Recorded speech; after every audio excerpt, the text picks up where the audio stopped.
Assalamu alaikum wa rahmatullahi wa barakatuh. Walaikum assalam warahmatullahi wabarakatuh. Let me turn my settings down.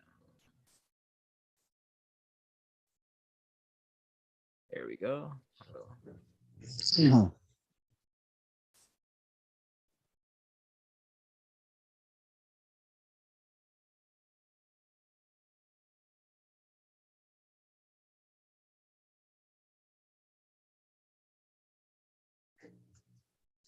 All right, Amr, you open this up? Subhanallah, alhamdulillah, wa la ilaha illallah, wallahu akbar, wa la hawla wa la quwwata illa billahi al-aliyyil azim. Assalamu alaikum, everyone. Welcome to the R2F show. We are back from the event. The event we had last week, Friday, Saturday, and Sunday. Alhamdulillah, the event went off without a hitch. Everyone seemed to have a good time, which is very rare because I had a good time also. And if you know me, I don't really enjoy social situations, events, none of that stuff. Generally, they're always terrible. And it's the food's bad. Things are just annoying. It takes forever. But alhamdulillah, right? I had a good time, and I can say from everyone I spoke to who attended the event, they all had a good time. The food was also very good, alhamdulillah. And we had good speakers. We had fun games, trivia, all this stuff. The kids were out of sight, out of mind. All right, they were off doing their thing, having a good time, while the adults were able to have listen to the speeches of Imam Ali and the sister. We had a speech from Mubarak, we had a speech from Hanif, so Uncle MJ. So alhamdulillah, that went off without a hitch. We didn't have this on camera, but we announced that we were going to sponsor half of the airfare for Uncle MJ and Uncle Abdul Adim to go to Umrah. So alhamdulillah, we were able to do that. And it went off without a hitch, alhamdulillah, because as we mentioned prior, right, there was this peg leg who had issues with our dawah and what we're doing. And he had these unveiled threats about stopping us and trying to, I guess, scare the school to not allow us to be there because we're known fast and clean, and we're going to cause problems and all this stuff. Sorry, buddy, it didn't work. We still had the event. I wasn't worried, even though I made me number one now. Well, wasn't worried in the slightest bit. And so I had a good time. And it really showed how the R2F group wasn't it isn't that big in reality, but when folks put their mind to something and work together to make sure that these things happen, right? Because everyone sacrificed, right? People they have to drive from far away, donate money, folks had to cook, all this stuff, right? But it all came together, right?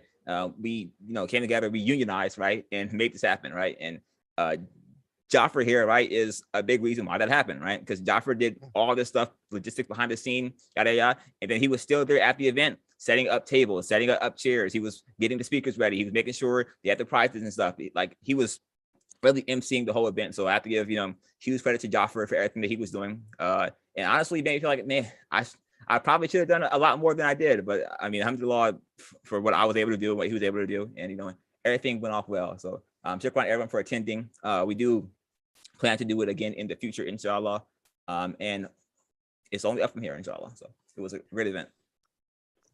So in this show, we plan on just talking about some of the reflections, kind of go over the event and just some of our thoughts and takeaways from it.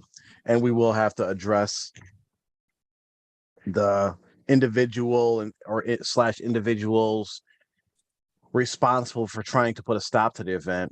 And I was kind of thinking of what I could talk about that hasn't already been said in the social media posts or these sort of things. But one thing that we kind of find in this journey of leaving the cult, waking up to what the truth is, dealing with the fallout of family and friends once we try to walk upon that path of truth and separate ourselves from the cult and all those different things. We mentioned it a lot of times that it's the stories and the timelines of things are almost identical to what is in the seerah. Of course, it's not to the level of what Rasulullah sallallahu alaihi wasallam and the Sahabas experienced, but you could take a lot of lessons from what happened. And so one of the things that we mentioned during the event that wasn't on camera is TMOA has been defeated. Like it's done. I mean, of course, it's not done as far as like 100% of the people aren't guided. You know, they still are functioning. Our goal was never to like destroy TMOA and banish them from the face of the earth. That's never our goal. Our goal is to try to guide as many people as possible and expose the falsehood. And we have done that. And we are very confident in just declaring like, yeah, we won the game. It's over, right? It's the fourth quarter. 2 minutes are left. We're winning 150 to 0, right? Like there's no possible way. Like they don't have a defense. They haven't mounted a defense. And we declared that. So I tried to think of like, okay, well, what represents that in the Sirah? And the first thing that comes to mind is like the conquest of Mecca, right? But when you really think about it, and you look at some of the scholars of history when they talk about it, and you look at the actual Sirah, usually the victory happens way before it's actually seen, right? So, and if you look at the events of this summit or this convention that we had, and you compare it to the Hijrah to Medina, there's a lot of similarities, right? So, and a lot of people would look back at the actual Hijrah of the Hijrah to Medina as the actual point of the victory of Islam in Saudi in the Hijaz, right? So, and if you look at some of the events around the Hijrah, right, you can compare it to the planning. We planned an event, we planned a summit, and the Hijrah was planned. People were making planned exits to go to Medina.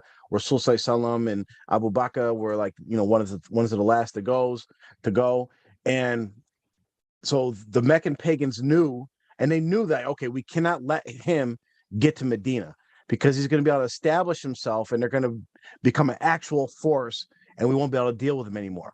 Right? So what happened? And we know that they were in a meeting trying to figure out what to do. What happened? Shaitan came in the form of a man and said, hey, y'all should kill him. Y'all should assassinate him, right? And then they came up with the idea that, you know, send one person from each tribe. That way they can't really do anything. So they actually planned to kill Rasulullah. They actually planned to stop him from making Hijrah, right? And you have these people that actually planned to stop us from having this event, right? So they recognized that this event was very meaningful, very powerful. Shaitan recognized that it was a very powerful event. And you have these people that are, you know, going around taking their time out the day to put around these elaborate flyers, drive to anonymous mailboxes, mail out physical copies, drive around in the middle of the night. And look when they tried to assassinate Rasulullah, what'd they do? They came in the middle of the night and Allah had them fall asleep. Come in the middle of the night, dropping off. We got this guy on tape, one of the guys on tape, coming off and like dropping off flyers at the venue to try to literally scare the people from hosting us, trying to connect us to the Taliban, terrorists, with Martin Moyer from the Christian Ashking Network. I mean, it's just silly. But what happened? The event still happened. What happened? Rasulullah still made Hijrah to Medina. And then another thing that I was thinking about was, so of course, as being like the organizers and all this, we did our due diligence to do the best we could to protect the people that were attending, even though we didn't personally think there was a threat. There's always a possibility with TMOA because we know the history of TMOA, right? For all we know, some guy could just show up and want to start shooting up the place or whatever. But we had to take what we had to do to try to protect ourselves and our people, even if we don't think it's a viable threat, right? Because in that letter was some clear threats, like the wrath of Allah is going to come get you and all that, right? And it's very interesting that while we have this threat, we literally just called the cops, local law enforcement, and said, hey, we got this threat. We're having an event. Can you send a patrol car around? They're like, yeah, we'll send somebody around. After we made that call, we never thought about it again. We literally never thought about it. We never talked about it. We never even considered it, besides making jokes about the guy limping on camera. That's it. And then looking back at the Sirah, you have the incident with Prophet Muhammad sallallahu alaihi wasallam and Abu Bakr radiallahu an were in the cave. And Abu Bakr was like, oh, we're worried. They're gonna see us and this and that. And Rasul, then you had the ayats revealed. It's like, I forget the exact words, but like, what do you think about the two where the third is Allah? And then peace descends and tranquility. And you know, maybe Bark and Hanif can help me out with that exact ayat. But literally, like, it was a peaceful event. We weren't worried about anything. There was no like, hey, is someone watching us? Is someone coming? We didn't think about that. We literally were like outside of our shells, having fun, enjoying ourselves. And like, you can only imagine like the joy and the feeling of the people of Medina when Rasul Sallallahu came finally and made the hijrah. When they see him coming from Kuba to the city, and the joy and the happiness that all the Muslims had, like, here, you know, we're here, we're together, all the Muslims are together, you know. So that's the kind of like, I think we can draw a lot of similarities from that. And from here, I believe that as far as regarding specifically TMOA, it's going to be just it's been downhill since we started giving dawah to TMOA for them. It's just continually downhill, and it's been continually uphill for our family. I don't only like referring to us as like a organization or a group, or like we're like just literally just a family, and our numbers keep growing. You know, our ties keep growing stronger, and we'll have more events like this. At the end of the year, we're planning our Umrah trip. That's going to be another time for all of us to bond and get together and be in, you know, in the two harams in Mecca and Medina. Like, so that's why I drew from it. That's just kind of like how I want to tie it to the Sirah, because it was an amazing event. I have really no words that can really describe just the feeling of being there with all my brothers and sisters and having that sense of community and brotherhood, and literally like no pressure, just having fun, playing games. You know, we had some Islamic talks, we had some speeches, got some insider behind the scenes info from the elders that were there, and they were there to be themselves and not have to, you know, act. They could be themselves without any, you know, issues. It was just a great event, and you know, I really encourage for the next time that we have it, inshallah, that as many people as possible come to participate. Even TMOA members, come hang out with us. We're not going to make you feel like down, like you're like, you can play the games with us, have conversations, you can ask questions, we can have a little debate, we can eat food together. Like, this is what it's all about. It's all about the religion of Islam, following the Quran and Sunnah, and strengthening strengthening the bonds of kinship, brotherhood, sisterhood, in the Ummah, not in our little R2F group, not in TMOA, not in the Ummah. And that's really what it's about. So I went on a rant there, but that's kind of what I had to say. I mean, yeah, I'll just add to that, since you were mentioning like the Sirah and how everything, you know, you can tie it back. I look at the Treaty of Hudaybiyah, when the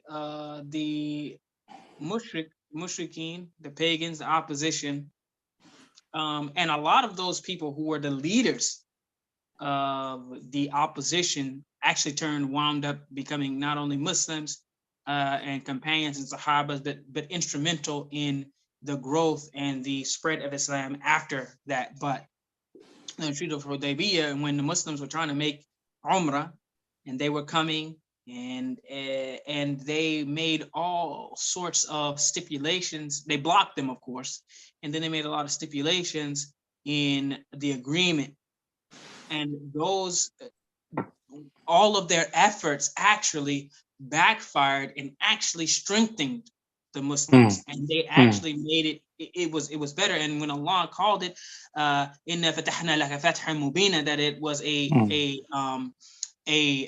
great victory, and the Muslims didn't see it at the time. And when Ja'far first started making the videos, and there was all types of opposition, and he's a dog, and they tried to, you know, cut him off from his family. They tried, you know, they separated people's wives and husbands. They did all types of things.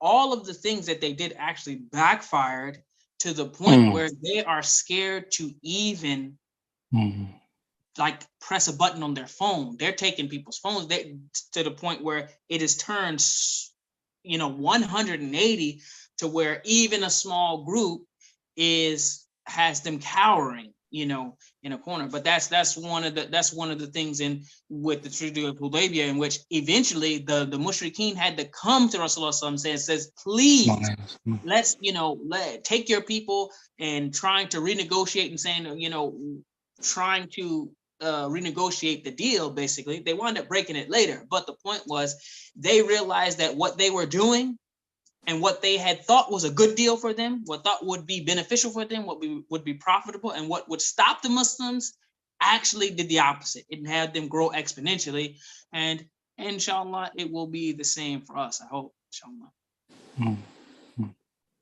Hanif, give us your thoughts, Brother Hanif. Yeah, alhamdulillah, salatu wa salam ala rasulullah wa ala alihi wa sahbihi taslim kathira. Assalamu alaikum rahmatullahi. I was this event, and we were saying this at our brunch, that I've been to a lot of different events, of course, over the past, I don't know, decade or so, almost a decade, outside of TMOA. But this was different because it's my brothers and sisters who I grew up with.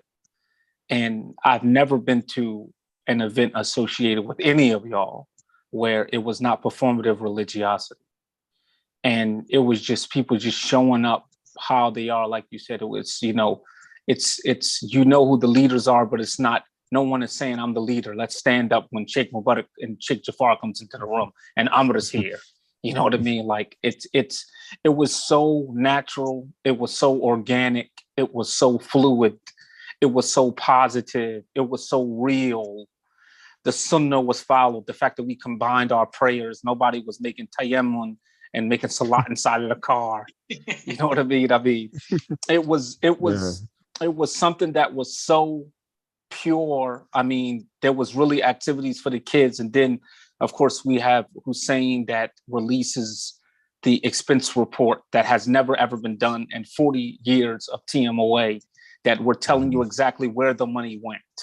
You know what I mean? And I think I might even do an inspiration about that tomorrow. Talking about how, the Prophet ﷺ set up Baytul Amal and how everything that was inside of that bank account was, everybody knew the balance of it. It wasn't a secret. Mm-hmm. But I think that what really took me away was, for me, not only was it a history lesson, because there's a difference between a history lesson that's false and a history lesson that is truthful.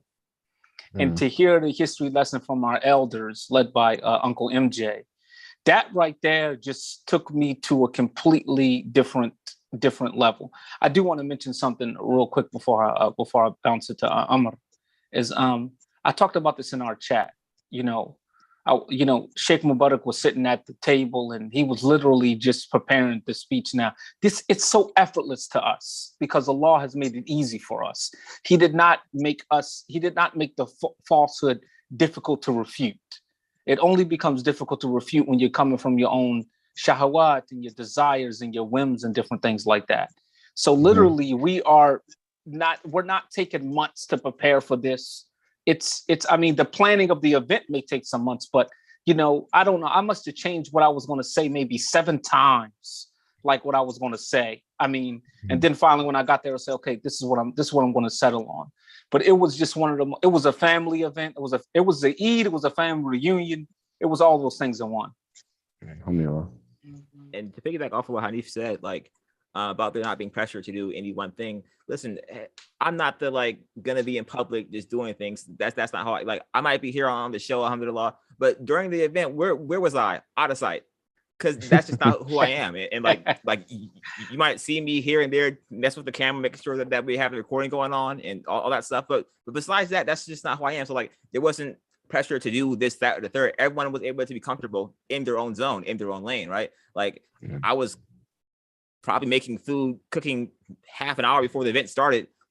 I'm late. I'm over here chopping stuff up. I have to go shower. I have to drive there. So it's hectic, but it was a microcosm of the R2F show, because if you're in the production room, right, Mubarak, Jafar, and I might be okay. Listen, the show's in half an hour. We had nothing ready, and we have to get things ready in that half an hour to come on the show and give da'wah to the people in Team Away, not Team Away. Don't give away our secrets, man. and it comes together, right? And it looks like it's been prepared for a whole week. Like that's what, because how do you mention, you don't have to prepare for it that much when you know what you're talking about, right? The show looks produced to high hell. I have the link sent out like 5 minutes before the show starts. I'm still like, I have things in the background I have to take care of, like so everything's just. But alhamdulillah. You know why? It's because the thing, and what Hanif has alluded to many times, is that we're actually just copying whatever Allah and His Messenger are saying. So it's already, actually, the stuff is already produced for us over 1,400 years ago. SubhanAllah. We're literally just taking that and repeating it to you. So that's why it's really effortless. I mean, once you get dialed in, once you pick the ayats or the hadith, and you'll have the right mindset. You're not coming from your own desires, but you're really just trying to direct people to Allah. Then it's easy because Allah actually allows you to do His work. Allah is going to give the da'wah to people. Allah is going to give the guidance, or at least give people the remove the excuse from them from saying they weren't guided, and Allah is going to use different people to do that. So if Allah is going to use you, then it's going to be easy, inshallah. But if you're doing your own thing, then it's going to be hard, it's going to be difficult, and it should flow effortlessly. I will say this, that since we do have our brother Hanif on, then I'm going to request that you're going to be the guy who's going to you're going to close us out today. You're going to give us a nice khutbah to finish off. So just giving your head up, so you'll already be ready. So you'll already be ready. I'm sure you have something prepared, but you can land the plane for us today. But I would like to say, and I would like to mention this ayah, and I really just want to say a few things about it, and then I would like for you guys to kind of chime in, because I feel like that it's just so perfect. We were thinking about after the event, we were like, man, we never did see old boy that was sending around letters or whatever, because we kind of joked around like if we see him, what we was going to do, but we never saw him. We actually forgot all about him. We was like, oh man, we was having such a good time. We actually forgot that, about the old letter boy and the most wanted posters or whatever. And we were talking, and I was thinking this ayah came up. And I'll recite the ayah, and then I'll just say a few things about it. But أعوذ بالله من الشيطان الرجيم بسم الله الرحمن الرحيم لأنتم أشد رحبة في صدورهم من الله ذلك بأنهم قوم لا يفقهون. What does Allah say? Indeed, there is more fear in their hearts of you believers than for Allah. That is because they are a people who do not comprehend. This is what Allah says. Now, think about this. I mean, and as I was thinking throughout the day, I was thinking about this ayah like constantly. I'm like, man, this is like, I mean, it hit the target so well. Think about this. They are afraid. First of all, the alleged mission is to guide mankind. Yet they are afraid for anyone to hear or see any of the da'wah that they're allegedly doing. They're afraid to let anybody see it. They have not recorded an event of theirs, Eid, a retreat, a graduation, since as Hanif said, since the terrible fraud of a Hafiz celebration. Besides that, that's the last time, I think. But they have gone out of their way to make sure none of their leaders are ever caught speaking or saying anything. And they're supposed to be leading or guiding mankind, or they're supposed to have this da'wah that is going to bring you so close to Allah. Yet they are afraid for anyone to hear or see it. Who are they afraid of? Are they afraid of Allah? No. If they were leading people to Allah, they would be broadcasting any and everything that they do. They are more afraid of us than Allah. And it's proved by what they do. They won't even move. They have people literally hiding in the night, waiting until almost midnight, going to a middle school where kids go to school at, not even a college, where the event was at, and sticking things in the door and slipping away in the night. What are you afraid of? You're more afraid of us than Allah. Well, you can go in during the day. If you really Drop were it off while we concerned, have the you would, event. Come to yeah, the event, actually. you would I'll have pay for come. it. Yeah. Yeah, but this is because, as Allah says, ذَلِكَ بِأَنَّهُمْ قَوْمٌ لَا يَفْقَهُونَ. There are people who don't understand. Your fear should be for Allah more than anything else. And if you were on the correct path, then you would it would show in your fear being for Allah, and you wouldn't care what the people say. But I just thought it was amazing. I mean, we probably could pinpoint so many examples of how they're more fearful of the people than they are of Allah. And it's to add on to that, think about, so like in Islam we always talked about like we got to live between fear and hope, right? And they tie into each other perfectly. Like, we hope for blessings, we hope for forgiveness, we fear Allah's punishment and all that. So it ties together. But if you look at, along with what you're saying, and you look at that silence that they have, afraid of like speaking out, afraid of being like, how many fears can we count just for our interaction with TMOA? They're afraid to come on the show.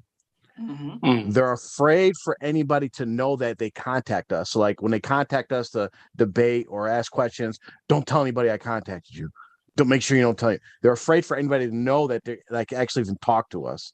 They're afraid to put their beliefs public because you don't see on their websites that their sheikh is a 6'7" sultan or whatever, and he's the sixth spark of light. They don't put any of that. They just had a whole school orientation where they plan on teaching Mubarak Jelani's teachings, and they wouldn't answer a single question about Mubarak Jelani, nor did they mention his name at all once.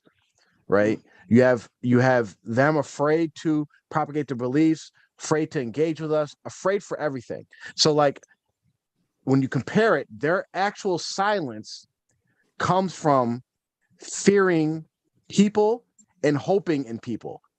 Fear and hope in the people, right? Fear of being exposed, kicked out, whatever.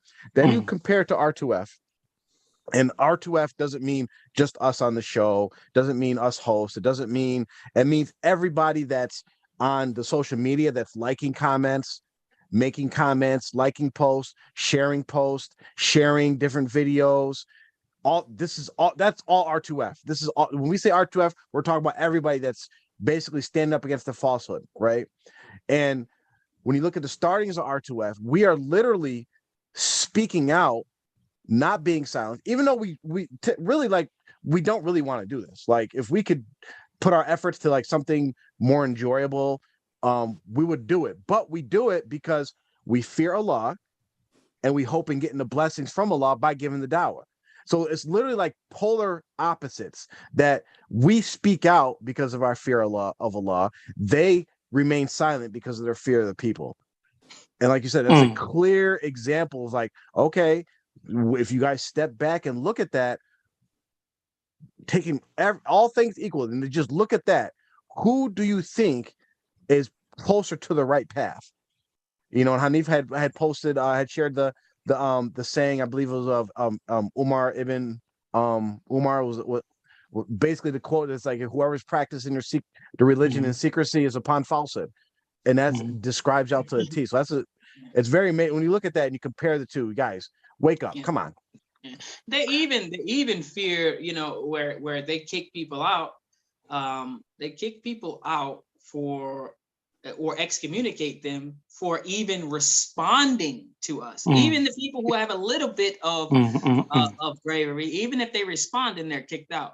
But what's so silly is that these people who are kicked out and they're excommunicated, I mean, they won't even let them on their properties or nothing, and they are still afraid of what? You're already kicked out, and they're still afraid to engage for their rebuttals and their defense. These people they are the people who have been, and you can correct me if I'm wrong, Doctor, but the people who have been at least willing to privately engage and try to defend, try to mount any sort of mumbo jumbo they can throw together to support their beliefs, are people who are kicked out. They don't even let them in the property. I mean, so that's amazing that they are the only people, and they're only doing it for some hope that maybe they could, I guess, conquer or win something, and maybe that by doing that they would become welcomed back with open arms as heroes. But even that wouldn't happen. So it just, it's amazing. One of the things that that you both mentioned as far as like this fear of man, they learned that from the very famous statement of Jelani, when he said that if you don't fear Allah, fear me. And so when he did that, he instilled the fear of it was at one point where people feared Hussein Adams. I mean, they now fear Zainab Adams, and then you have the I don't want to say the ultimate fear, but I'm saying it figuratively. The ultimate fear is of R2F, as the Sheikh Mubarak mentioned, like the fact that they are not going to record, they're not going to say these statements. And I think it was profound what he mentioned when he said that if you are holding the key to paradise through your Murshid Kamil's da'wah, then why would you not want people to have access to that? Why this should be all over your social media accounts, which y'all have, and maybe anonymous accounts, right? And it should be, y'all should be clear with that, but of course, it's not. Yeah. And just to like clarify, so when R2F, right? Because I guess we're technically the faces of R2F or whatever, but it's not that important, right? But when TMOA had their IQOU Theological College live stream, right? And Jaffer and I attended, unfortunately, and didn't learn much at all. But I was there for an hour. And one of the things that's very clear is the so-called faces of TMOA. None of them were there. None of them made an effort. None of them made an appearance. Zainab Adams did not appear for her. This is her college, by the way. She started this college. She's president. The president she didn't have a pre-recorded message or something, just like a little snippet. It was an hour of two ladies talking, and then Hassan Ali for like 2 minutes, and they said nothing at all. That even the way they had the Zoom set up so that they couldn't see anyone else there at all. They didn't want to have any questions. They didn't want to have any response because they knew that if they had to actually ask questions, R2F was going to smoke them. Because or if people could see the questions, that was a big thing. They didn't want anybody to even see the questions. Yep. Because it wasn't. Listen, it wasn't. I have the whole thing recorded. All right. So at any point in time, maybe in the future we can go through it and dissect all the BS they had going on there. But it wasn't pretty. And it showed how cowardly they were, because they're fake college. They won't even like pretend to stand by it. Like Jaffer and I were asking them so many questions about this. Okay, well, are you qualified to teach the EGM? Did you learn from Mark Jelani? Not an answer, right? Hey, Hassan Ali, you came to be a Hafiz. You're Atari. What does it say about this? What does it say about that? Not a question, answer. So they won't even bother to try to appear that, oh yeah, we're kind of know what we're talking about. Not at all. On R2F, you could ask any member of R2F, they'll give you the same answer, just about, right? Because our answers are answers to questions. Okay, we'll say, okay, hold on. The Quran says this, the Sunnah says this, there you go. That's your answer. And that's how it works. They can't even do that. Like, it's simple. Yeah. Like, you don't have to be the level of knowledge of Hanif, from Mubarak, or Jaffer. Anyone could do it. If you're using the Quran and Sunnah, like, it shouldn't be that hard for you. I could do that. So I don't, it's lazy. It's laziness. I was talking to one of the older brothers at the event, and we were just talking about, like, because like when you step out of the fishbowl, there's two things I have to talk about related to the fishbowl of being in a cult. So like once you step out, you realize, like, wow, I was actually in that little tiny fishbowl. Like, what the heck was wrong with me? How did I even think this was reality? And all these things become so obvious. So like you look back sometimes, it's like, how did I get caught with this? How did anybody get caught with this? And I was talking to one of the older generations, and I was like, I can kind of see, like, y'all had a more of an excuse than us of this generation do, because y'all would have to go find someone that had a Sahih Bukhari and actually go look and read up and then go through the pages. And we can literally just Google, like, what's the hadith on XYZ, Google it in. Sahih Bukhari pops up and it's right there. Sahih is in Muslim, it's in this.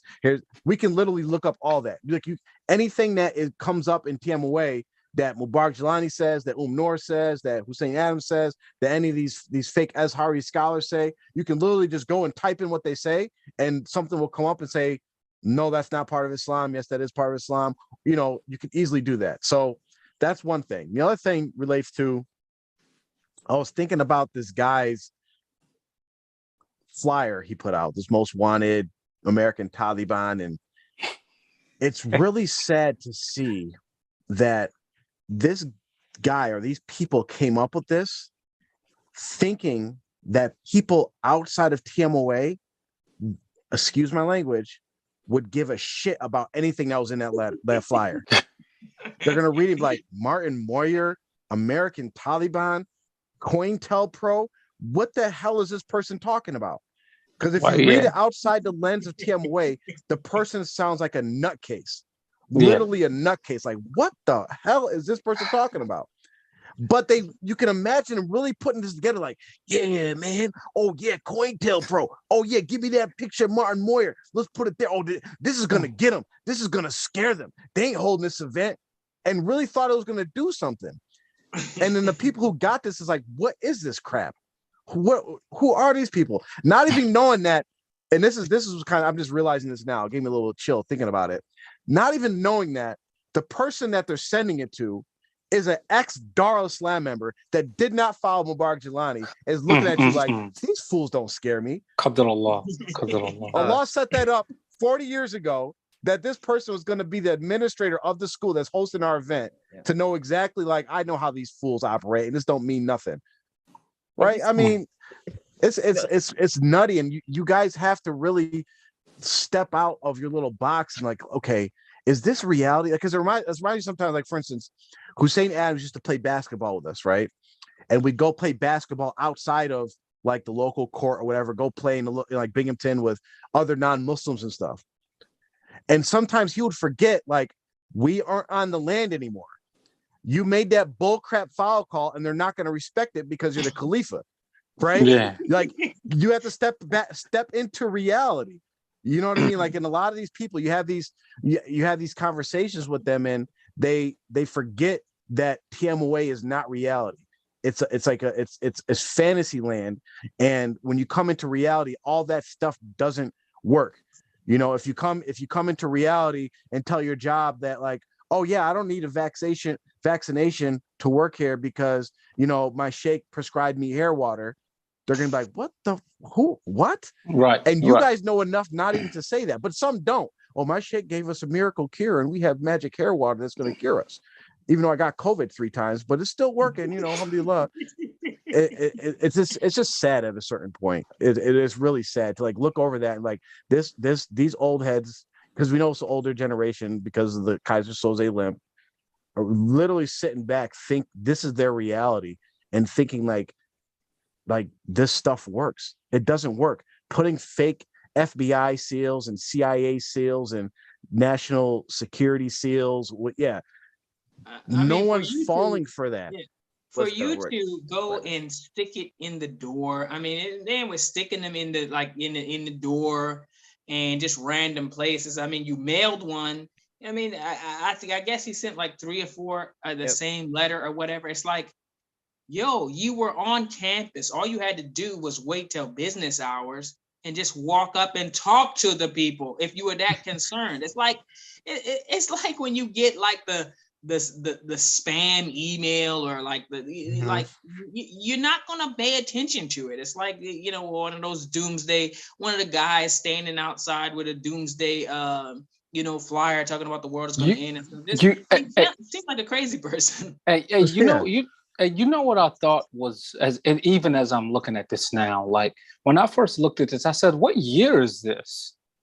Like, I'm thinking like, you know, like this, do people not understand that we have like even Microsoft Word, even PDF, like this looks like a 1985 jihadist, you know what I mean? I mean, this looks like and to put the seal of the 3,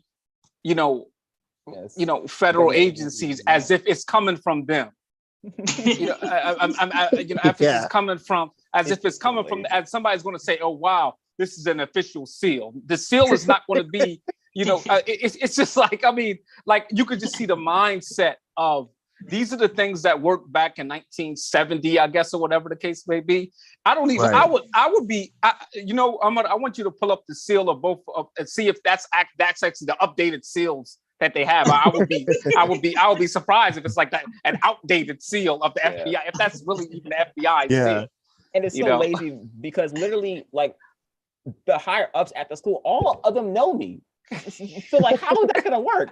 Like the president of the school is basically my auntie. Like that's like auntie Gina's like that. That's hilarious, Amr. That's funny as heck. Like, And who do you think you're sending it to? And also, Amr, I didn't even mention. I was reminded this. I spoke at that. They invited me to speak at that school. Like they invited me to speak at the school like 5 years ago. Yeah. Like so they know who I am.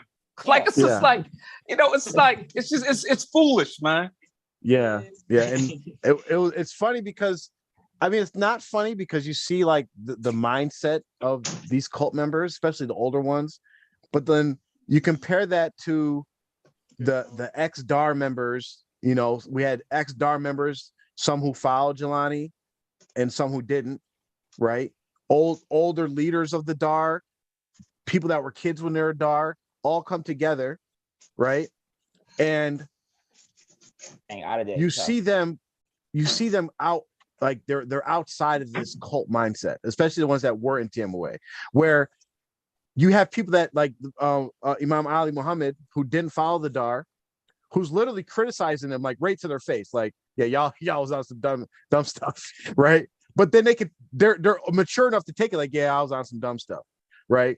We're back into reality, back into looking back at their actions and seeing like, yeah, we messed up.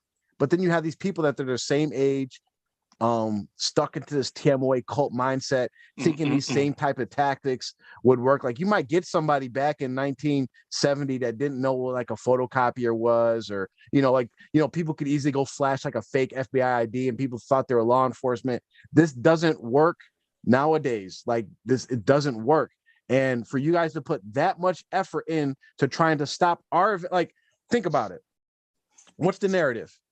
Oh, you guys are just obsessed with TMOA.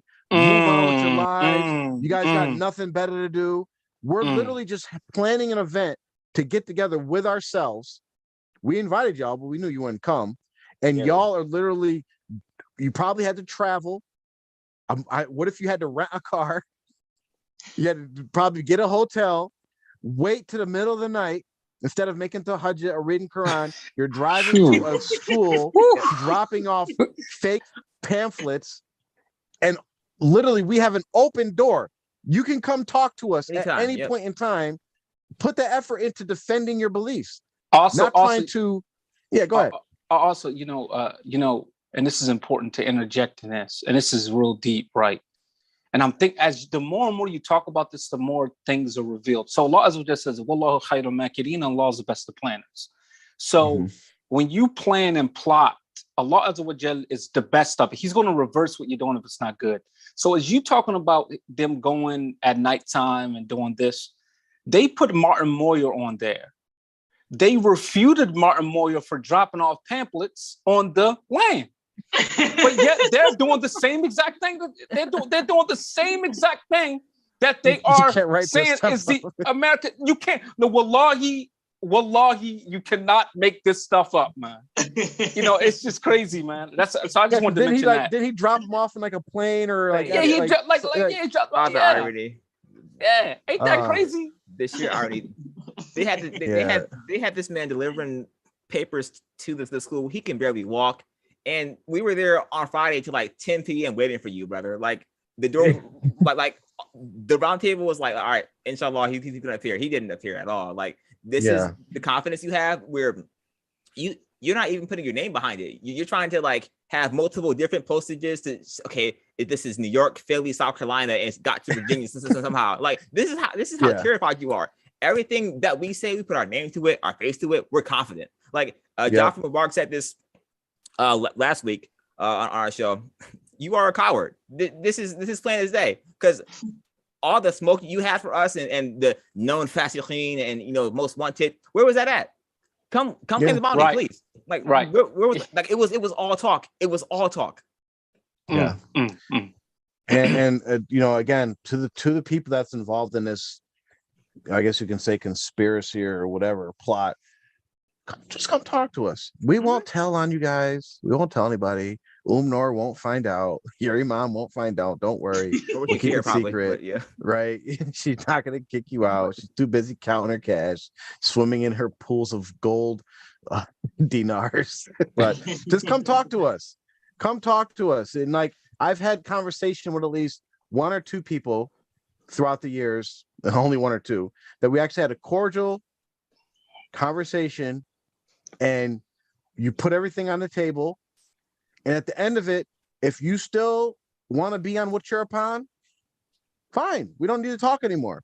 But at least I gave you the information. At least you gave me your information, because you should, if you care about giving dawah and you want the blessings of Allah and you believe, like Mubarak said, you have like this key to truth, right? You should want to spread that. So Rasul Sallallahu gave dawah to everybody. He gave dawah to Abu Jahl. He gave dawah to the munafiqs. He didn't say, "Oh, well, they're Allah revealed that they're munafiqs, so I'm gonna stop." He still, because it gave him blessings, right? So you believe we're all these bad things or whatever, you should at least, for your own sake, want to get the blessings for giving us dawah, and at least you gave us the message. And at the end, if we don't follow it, we don't follow it. But we want to give you our message. You can listen to it. If you don't follow it, you don't follow it. But at least we have that exchange. At least we can come to some place of understanding. At least you could, you could do it at normal business hours. You don't have to stay up in the middle of the night. You don't have to take time off of work to drive to Virginia to drop off flyers. We could do it over the phone. We could do it over private Zoom chats. We could do it however you want to do it, but the door is open. He probably caught the bus anyway. Probably busted in on Greyhound. I don't know, those knees sitting in a bus. But like this man, listen, we always say the show's open invite, and there are those who was like, okay, well, the show's tainted because apparently Jafar Mubarak and I have exceeded the laugh quota, right? Where if it really didn't matter if we laughed or not, it could have been one laugh per show. Yeah. It's more about what's being said. And trying to find an excuse to try to wiggle. Okay, well, they said Mubarak Jelani is upon shirk if he believed this, that, and the third, and Seven Sultans is also shirk, yada yada yada. But at 55 minutes and 2 seconds, you guys laugh for half a minute. So chalk. Yeah. How could you? So here's what we have to say about that. So Jafar wrote a private letter to Sheikh Jelani, and he was called the black dog that's going to hell, basically. Yeah. So your standard is very, very low as far as you are hypersensitive. So if we came on here and we, talked like a whisper, and we all had turbans on, and we said nothing good about Sheikh Jelani, and we said we're still not going to be in the community, because we have seen other people maybe take the same path that we took as far as exiting, but not obviously as magnified as this. And those people were refuted. There's people refuted that's within TMOA, because they are set up, as Sheikh Mubarak said in his incredible lecture that he gave on the summit. He's breaking down the ayat of, I think, Tasim Min, Surah Ashura, right? Sheikh Mubarak, he was about how Allah, how Fir'aun divided up basically into Shiite, into into groups. So that's happened in TMOA. Y'all refute your own self. So what's it? And you already have made me your enemy, as I said before. You have already declared me your enemy. I mean, so at that point, it's okay. Then I have to. Then we're gonna go, and here we go right here with this whole. Yeah, we're already most wanted. Wanted, yeah. Yeah, they got Umar at number one. Yes, sir. I haven't even said that much yet. Just wait. You know what's funny though? It's like, wanted by who? Like, who wants us? They can't even put their name. They can't even put their name behind it. Like, yo, this is TMOA, and we're declaring these young African American gentlemen most wanted. You know, we want them. I mean, does the flyer, correct me if I'm wrong, but it says contact R2F is what it says. If you want to, so we want yes, ourselves. Yes. Yeah. If you want to get the bounty on our head, you have to email our email address. I mean, you're gonna find that to be crazy. I mean, it's like usually it's like, okay, you know, Davidson County Police Department is looking for so and so and so and so. Contact us if you see them. This Jones says most wanted by, there's no one mentioned, and then it has us to contact if you see us. My nigga, I mean, listen. I was the thought at you. Man. Sorry about that. Retract that. Cut that from the my fellow Muslim or human being, my fellow young African American person. I mean, what sense does that make? I mean, who wants us? Please, I just want that answer. If Kaiser Sose can just make one more flyer and correct that one thing, just say who it is that wants us. That way we might go and meet him. We might, call him up, go on their show or whatever. You know what's amazing, and I just want to say this before we take questions and let Brother Sheikh Hanif close us out, is going back to the theme of them being silent and how they've been basically, R2F has put like a gag order on them. Like they can't speak, they can't post a picture, they can't do anything. There was a time in TMOA where they would publish whole articles about individuals like us in their newspaper. They would put it in their newspaper. So-and-so's kicked out. So-and-so did XYZ, blah, blah, blah, blah. They won't even in their own personal chats, private community, they won't even mention anything. They won't post anything. They won't do anything. So just look at that. And you guys that are in TMOA, ask yourselves why your leaders are so scared. And then ask yourself the next question of what they're actually afraid of. We can answer the questions ourselves for our group, is that we are so scared of the hereafter. We are so scared of going to hell. That's what we're afraid of. And why are we afraid? Because Allah warns us time and time again in the Quran of the punishments of hell. So we're doing what we can do to try to gain as much blessings as possible. Because really, like, I always go back to, like, it's really like a kind of like a selfish thing. It's like, yes, we want to guide as many people as possible, but ultimately it's like, okay, so it's like, because I know I have sins and I want to be forgiven. Yes, we want to see everybody in Jannah, but ultimately make a selfish choice, TMOA. You are going to stand before Allah all by yourself, right? We just had a clip posted on YouTube where Mubarak Jelani was making this false promise. Well, I mean, it could be a true promise, actually, but he says that TMOA is going to be raised in a community all by itself, separate, right? But we know, according to the Quran and Sunnah, that the community of Muslims, the followers of Rasul are raised with Rasul in one community. So if you are raised separately, that's not a good sign for you. That means you're not going to be raised with the community of Rasul, right? So think about that. If you're raised with them separately from the Ummah, because we want to be raised with the Ummah of Rasul in that community. But when you stand before Allah, you're going to be all by yourself. Your sheikh's not going to be there to give you like the answers. There's not going to be a fourth question in the grave about who's your murshid, who's your sheikh. He's not going to be able to grab you by the collar and save you from Allah questioning you. And what are you going to say if Allah asks you, why didn't you listen to those people that were trying to guide you towards me? Why didn't you listen to those people that said Allah said and Rasul said? Are you going to say, oh, because my sheikh said, or my murshid said, or my murshida said? Is that what or my mom said, my ummi said, my dad said, my friend said? Is that what your answer is going to be? I hope not. So time's of essence. We only got a little bit of time. We only got a little bit of time in this world, and we have to fix ourselves. All of us have to fix ourselves. Please ask questions before we wrap up, inshallah. so we can get you those. Inshallah, you can ask anything at all. You can be about the event, the dude, fried chicken, whatever works for you. He said we're not about being silent and numb. Yeah, Hussein Adams, the fine, strong words of a coward who has no intent on backing up those words whatsoever. Never spoke again, by the way. Yeah, poor guy.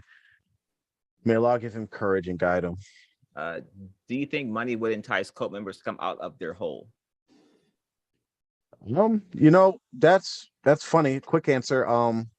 Yes. It's everybody. If you look at the seerah again, you look at all the different ways that Rasul Sallallahu gave dawah, and everybody has different motivations. Not everybody's going to just look at the truth of the message and just accept it. Some need different motivations and have different reasons of why they hold on to things. If you look at TMOA, a lot of them hold on to TMOA because of the social aspect of TMOA. This is why actually, think about it, this event of R2F is actually a big thing, because now they see that, oh, wait, there is a social life outside of the cult. Wow. That's going to wake some people up. But money, yes. And we kind of talked about this amongst the people that were at the thing, is what one of the next steps that we're trying to look forward to in R2F is trying to get as many of us as possible, like financially secure, generational wealth, setting up different things so that we can be independent. And not to say like we're going to be off bribing people to leave TMOA, but when people look at people that have left TMOA and see, hey, look, they're financially successful, they're building things, they're doing things together, they're networking, and that will be an inspiration for some people. That might be the thing that actually turns them to like, hey, I'm going to leave this deadbeat TMOA thing and go to a community or a network or get into circles of people that are like-minded and want to be successful. So that would help a lot of people leave. I mentioned this during the Eid. I mentioned about how a lot of the things for the families in TMOA is that the events for TMOA is more of a convenience thing. And as that convenience becomes more of a burden, right? Because it was like, okay, everybody has to attend New York. So if you live in Virginia, right? Do you want to go to New York for the Eid, or do you want to go to Richmond, or do you want to go to North Carolina? Because those are closer to you. There's gonna be food there, right? It's gonna be other Muslims. Everyone's kind to you, and you can go there maybe for a day trip, come back home. So when that convenience is no longer there, right? Because for a lot of folks, it was convenient, right? I know growing up, all of my friends and family, uncles and aunties, they were all gonna be there. So that's what made it like, okay, yeah, I want to go to this Eid in South Carolina or in Virginia because everyone's gonna be there. So I can see my friends there. There's Mahfouz, there's Akbar, like everyone's gonna be there, right? But now, okay, they're gonna be at this place. This place is closer to me. It's easier for me to attend. It's easier for me to go to and fro. And now I don't have to go to New York. I don't have to go to South Carolina. I can go shorter place, have a better time, be treated better, and enjoy it. My kids are gonna enjoy it too. They can make friends outside of the small bubble we're in. So that convenience is almost gone now, because there's who's starting to have his Eids in mathematics. If you connect with Sheikh Hanif in North Carolina, they're there too. Richmond, a whole booming scene here. So it's everywhere now. You don't have to that convenience is gone now. Listen, TMOA, and Jaffer mentioned earlier, we're moving on, right? Y'all are on y'all last legs, all right? No one was there for your little school that you had planned. You guys are at like 5K. You have like 10 days left for 100K. No, it's not happening.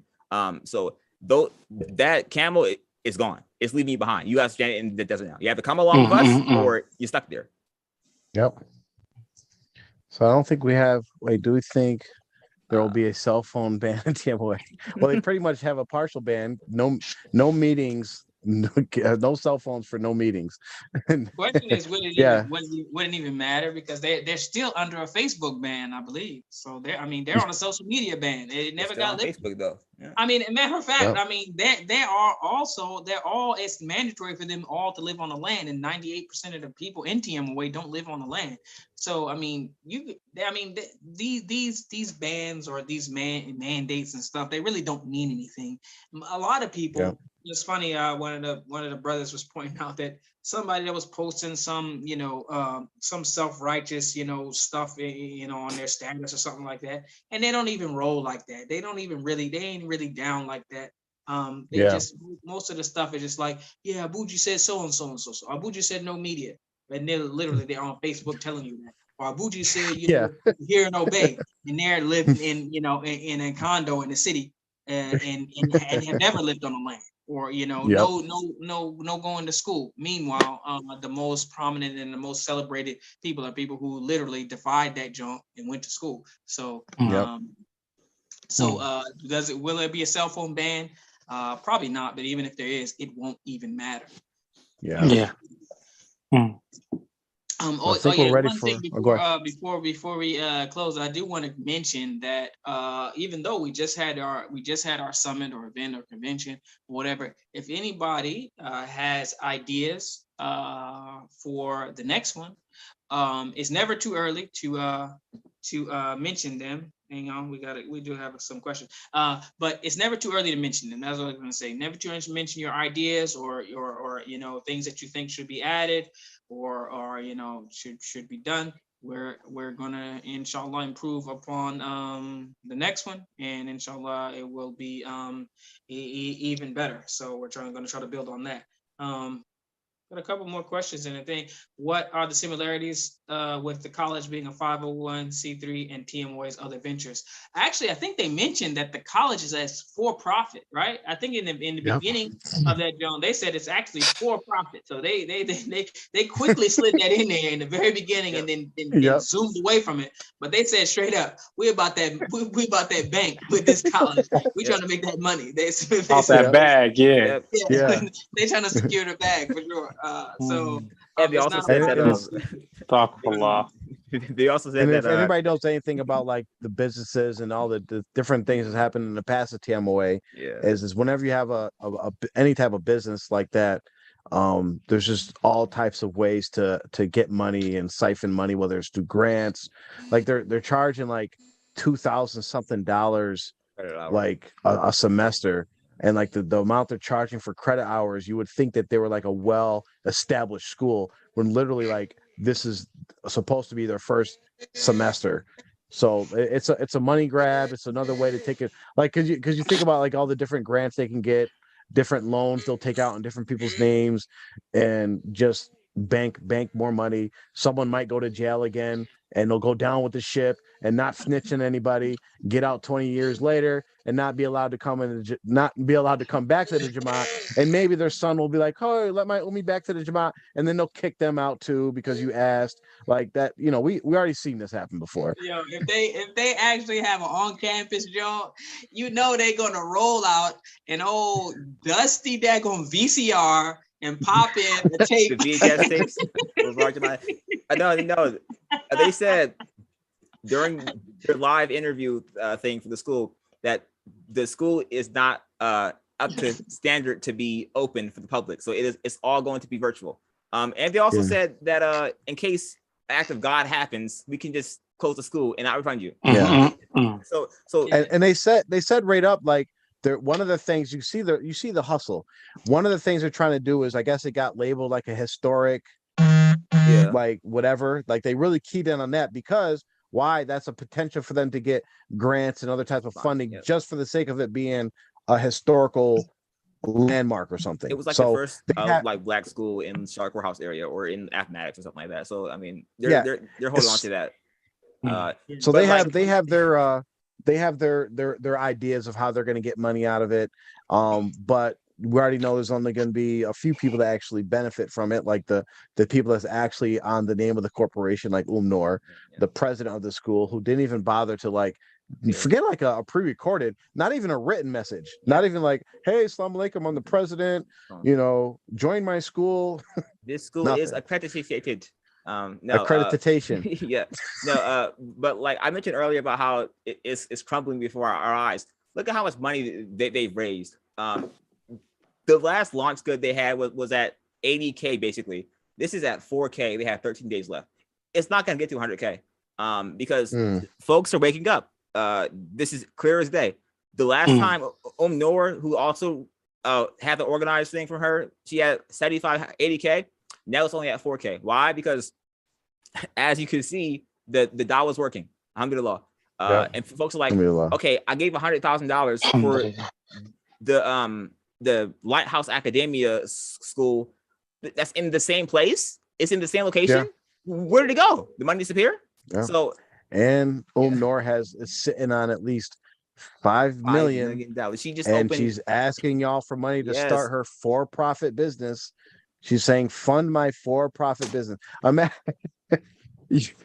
if we could like Wikipedia go and like rewrite their script or their narrative on there.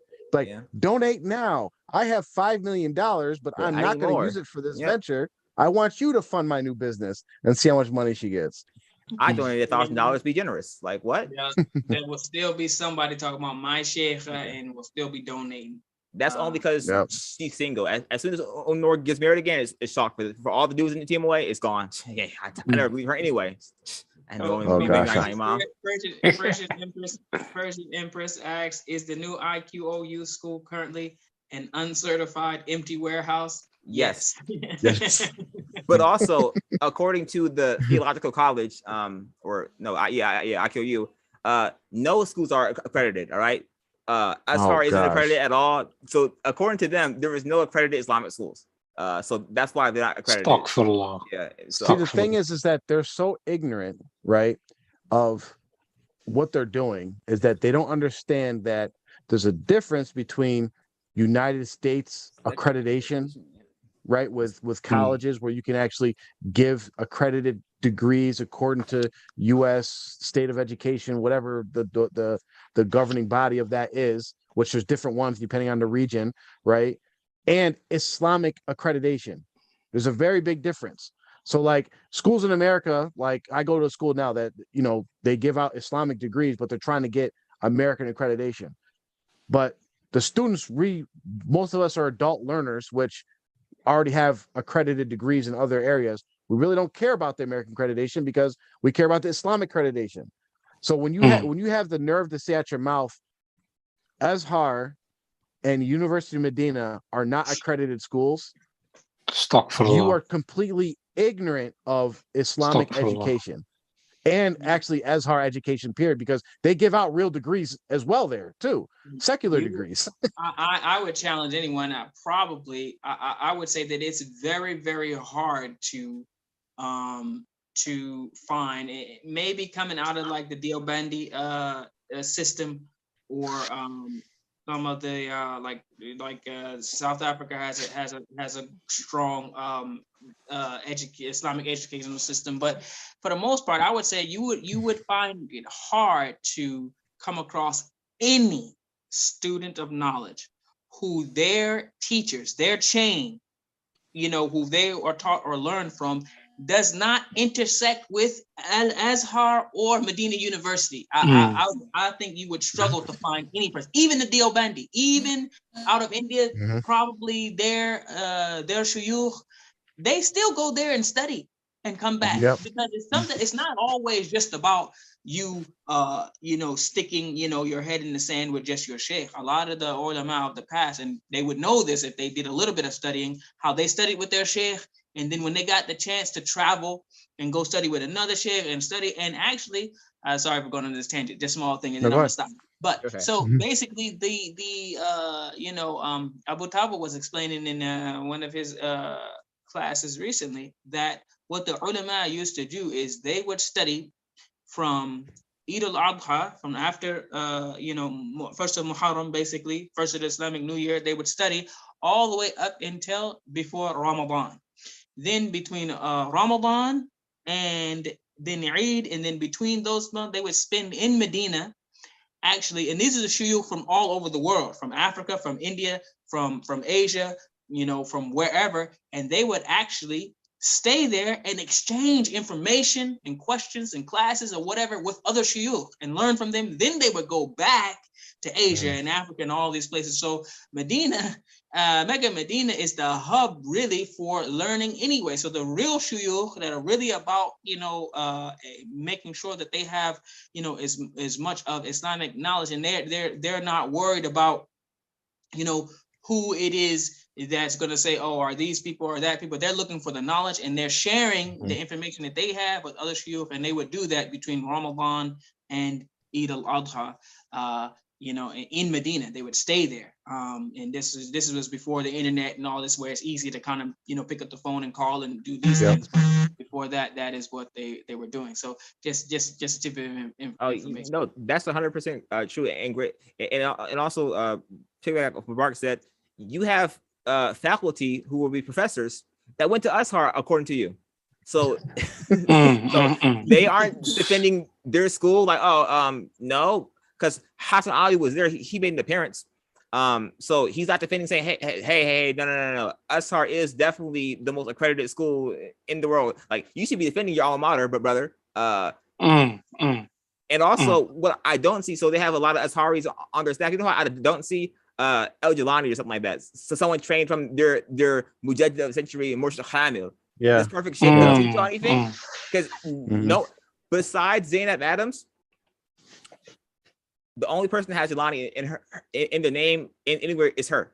Even on their pamphlet or their manifesto, how do you call it so perfectly, right? The manifesto for the student handbook, right? They don't even mention his name once. It says EGM. EGM can be anything. Only if you're from the Jamaat do you know that, okay, this is the El Jelani methodology. So they're trying their hardest to distance from Mubarak Jelani, but also keep him there. Like, no, you can't be halfway on the fence and halfway out, like not on the fence. Like you're at the in or you're out. You can't be a toe in shirk, a toe not in shirk. That's not how it works. So they're trying to escape. No, it's not gonna happen. We will make sure it doesn't happen. Guaranteed. You're not gonna get away with this at all. Yeah. All right. So I think that's it. And we're gonna have Sheikh Hanif land the plane for us. Close us out with final thoughts. Alhamdulillah, assalatu wassalamu ala rasulillah wa ala alihi wa sahbihi taslim kathira. We praise Allah Azza wa Jalla, and this is sufficient. I was thinking about something that's really, really profound.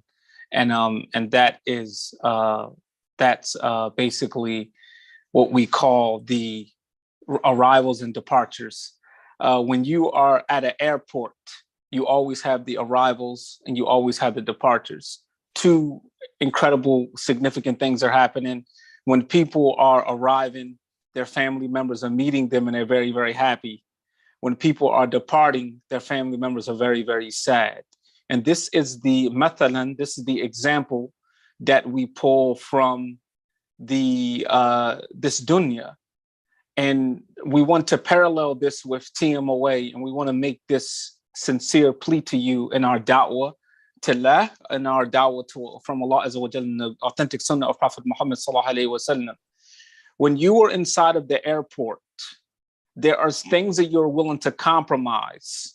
For instance, a bottle of water costs like $7 at the airport. This is not, you would not normally buy a bottle of water at that price outside of the airport, but you're willing to compromise this. You're willing to sleep on a hard plastic chair and give up the comfort of your bed because you know this is not your destination. This is just a layover. And so a lot of people in TMOA, you're not thinking about your destination. You are making the airport your home, and you cannot do that. Allah Azza wa Jal says in Surah Al-Ankabut, which is the 29th surah in the Quran, the 57th ayat, he says, Kullu nafsin da'iqatul maut, thumma ilayna turja'un. Every single soul will taste death, and they will return back to Allah Azza wa Jal. So you are in the airport on a layover, and you will be returning back to Allah Azza wa Jal. So you will be arriving to Allah Azza wa Jal and departing this dunya. So you will have two simultaneous things happening. You will be leaving this dunya, departing. So people will be sad, and you'll be arriving. Inshallah khair, we have a great arrival inside of Jannah, inshallah. We ask Allah Azza wa Jal to make us amongst the people of Jannah. Allahumma aj'alna ahlul Jannah, inshallah. And so I want you to ask yourself this question within the silence of your own consciousness. Are you making this layover or inside the airport your home? Are you doing the things that are shirk here inside of this airport? Are you making these meals and making the food at the airport meals as if they are meals of Jannah? No, this is something that you should be compromising because you know this is not your real home. The lands that you live on are not where you're going to be at. You're going to be in two different destinations, inshallah khair. And we ask Allah Azza wa Jalla again to grant us Jannah. So we wanted to leave you with this departure or arrival. And as Hassan Basri said, radiyallahu ta'ala wa ardah, Hassan Basri said, he said that you are a number of days every time days go by. So what good and what khairat are we putting inside the days, and not the shar, what we putting in days, the evilness. So we have to make sure that we are not committing shirk. We have to make sure we are not making this place, and Sheikh Jafar mentioned it earlier in this particular telecast. He said hayata qasira, that life is short. So your life is very, very short. You have to ask yourself, am I going to rectify myself before my flight number or my flight is called, just like the flight attendant said, we are last call boarding. Everybody will be on that flight to Allah Azza wa Jal. And we ask Allah Azza wa Jal to bless us, remain blessed. Thank you very much for tuning into the RTF show. Wassalamu alaikum wa rahmatullahi wa barakatuh.